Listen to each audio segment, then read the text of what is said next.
Okay, so here we are at the end of the season, and guys, we were talking football, and for whatever reason, I can't explain, I'm wearing a hockey jersey. Why? Because I'm an idiot. Hey. All right, but enough about that. It is the Miller Bowl. It is the game that we have all come down to. Of course, JD, my broadcast partner, we've been calling the game all season long, and Kenson Nicolas, he is the league statistician for the Miller Football League. Guys, we've seen some amazing football played all season, but the two teams it has now come down to the Shell House Angels and the Cars Plus Rams, the two teams that have proved themselves most worthy by winning their respective playoff games. We go into the Miller Bowl on Sunday at 2 p.m. at the UOG Field in Manila. JD, what do you think some of the key matchups are? Well, obviously the key matchup is going to be the Rams offense against that Angels dangerous defense. You know, you have Ryan Bigler leading the league in interceptions. You got his brother Wayne. You have Bill Atta leading the linebackers. Very, very strong defensive line, but you have the Rams offense on the other side. Explosive offense. Brad McCready, Danny Cepeda, Brian Hahn, and the list goes on. And if I had to pick, which I really wish I didn't have to, I would say that the Rams are supposed to win this game. It's kind of like the Colts are supposed to beat the Saints. So the Rams are supposed to win this game, but I think the likes of the Bigler brothers and Mr. Atta are gonna prove to be the difference maker, and the Angels win 21-14. That seems to be the conventional wisdom right now, Ken. From a stats number, the Angels are going to have to play their very best game on defense with a lot of their offensive weapons out. Gavin West, their tailback, has leg and ankle problems. Jared Atta has a broken collarbone. We understand he probably is not going to play. I don't think he will. Joshua Fenwick, they're statistically still the best rusher in the league when the league started.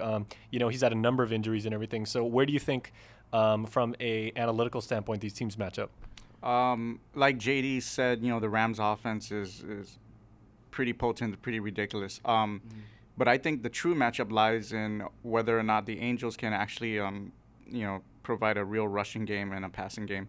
The Rams have good defense. Chris Santos is, he's got 6 or 7 interceptions in the league. But,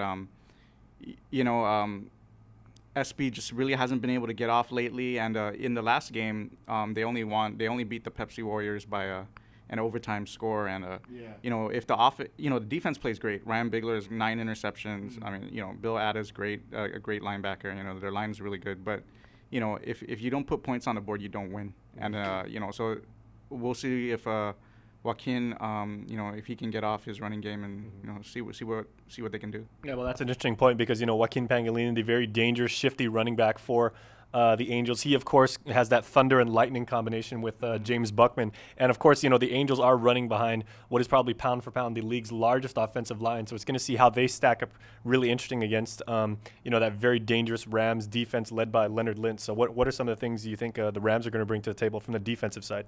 Well, from the defensive side, like Ken said, you have Chris Santos. You have a very strong defensive line, and the likes of a person maybe that we should have seen a lot earlier in the season in Dantana Carrasquez. I mean, last week he rushed 3 times. All 3 times he got to the quarterback and then actually managed to tackle a guy from behind. But, I think that the Rams have, like Ken said, the most explosive offense. It's going to be no question that they're going to try to get that game going. And like I said, the game changer here is going to be who keeps Brand off the field.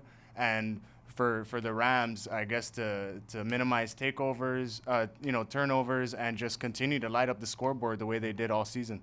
And the Rams do have a very deep bench, and, they can bring fresh legs onto the field at any given point in any possession, so they are going to be high energy. It's going to be interesting to see if the Angels can keep up with that pace. But remember, ladies and gentlemen, the Miller Football League action, it's the 2010 Miller Bowl, and come out and see it live. Kickoff is at 2 p.m.